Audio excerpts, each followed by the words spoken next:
Season 15 of Gold Rush has turned the tables on one of the longest and most intense rivalries in the show's history.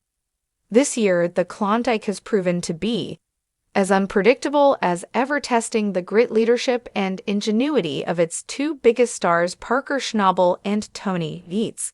While Tony is enjoying one of the most successful seasons of his career, Parker is grappling with a storm of setbacks that threaten to derail his ambitious mining strategy. It's a tale of two miners, one soaring to new heights, the other fighting to survive. Parker Schnabel, long celebrated for his relentless work ethic and razor-sharp focus, is facing one of the toughest seasons of his career. For years, he has been a dominant force in the Klondike, building a mining empire from the ground up and pushing the limits of what's possible in gold mining. But this season, even Parker's resilience is being pushed to its breaking point. From the start of the season, Parker has been dealing with a barrage of challenges: costly equipment, failures, workforce shortages, and an alarming lack of paid dirt. The three-wash plant strategy he launched with high hopes has stretched his crew thin and magnified every problem. Running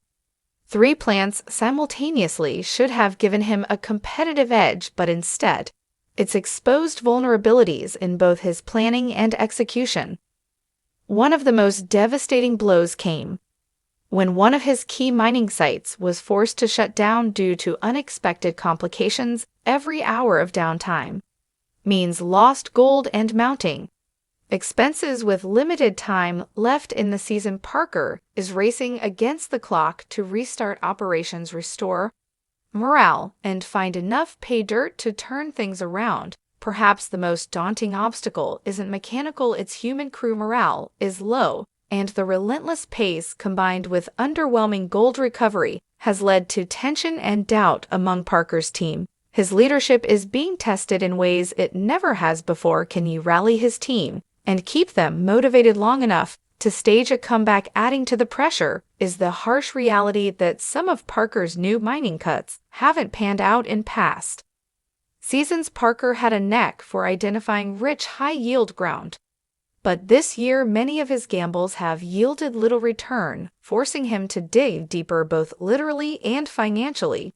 just to stay in the game. While Parker is struggling, Tony Beets is having one of the most profitable seasons of his career. Known as the King of the Klondike, Tony has spent decades building a mining dynasty through bold investments, calculated risks, and unshakable confidence. This season, his strategy is paying off in a big way. Tony's decision to revive an old abandoned mining cut turned out to be a gold mine, literally. His crew is pulling ounces at a staggering rate, and insiders suggest he may be on track to set personal gold recovery records. With his fleet of wash plants running at full capacity and a loyal, experienced crew that operates like a well-oiled machine, Tony is enjoying the kind of momentum most miners dream of. But Tony's success isn't just about luck, it's the result of years of smart planning, reinvesting in top-tier equipment, and nurturing strong relationships with his team. Unlike Parker, who is constantly recruiting and training new workers, Tony's core crew has been with him for years. Their familiarity with the land, equipment, and each other allows for maximum efficiency and minimal downtime. One of Tony's most underestimated ventures, his massive dredging operation, is finally beginning to pay dividends. Once dismissed as an outdated and risky plan, the dredge is now a cornerstone of his gold recovery strategy. Tony's patience and long-term vision have given him a distinct edge over his younger rival. A rivalry rekindled. The rivalry between Parker Schnabel and Tony Beets has always been a central storyline of Gold Rush, and Season 15 is no exception. Ever since Parker burst onto the scene, he and Tony have been in near constant competition over land, strategy, and gold count. They've clashed in negotiations, argued over territory, and raced to outproduce one another.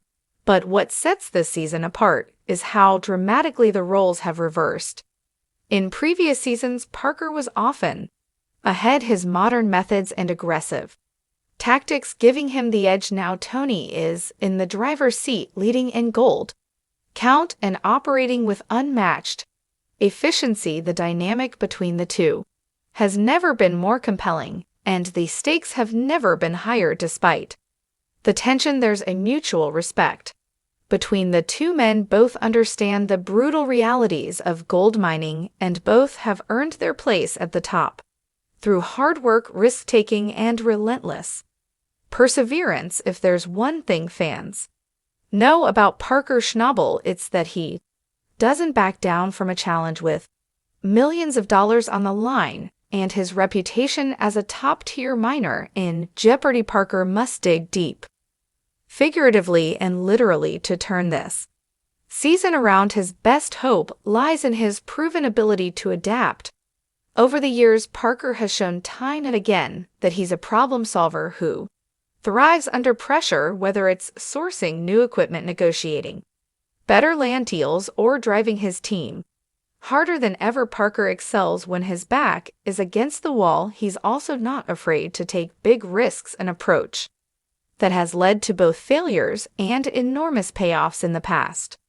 If he can find the right opportunity and act quickly, he might still salvage this season and challenge Tony's lead, but it won't be easy. Parker must first stabilize his operation, resolve equipment issues, and rebuild morale among his crew. With the clock ticking and expenses rising, there's no room for error. Tony Beets is showing no signs of slowing down. His combination of experience, efficiency, and strategic planning has made him a dominant force. This season, his investments are paying off. His team is operating at peak performance, and his gold totals are soaring. Tony's biggest strength is his consistency, while others struggle with breakdowns and missteps. Tony's operations keep chugging along with clockwork precision. His long-term strategy focused on infrastructure, quality equipment, and experienced personnel is proving to be the blueprint for sustained success in the Klondike. With his current momentum, Tony is in a strong position to finish the season on top. But he knows better than anyone that in gold mining, nothing is guaranteed. One wrong move, one bad cut, one major equipment failure could change everything. The future of the rivalry, no matter who comes out ahead. This season, the rivalry between Parker Schnabel and Tony Beets is far from over. Both men have built mining legacies that will endure, and both are fiercely competitive. Parker, despite the hurdles, remains one of the most driven and innovative miners in the Klondike. Every challenge he faces only sharpens his skills and fuels his determination.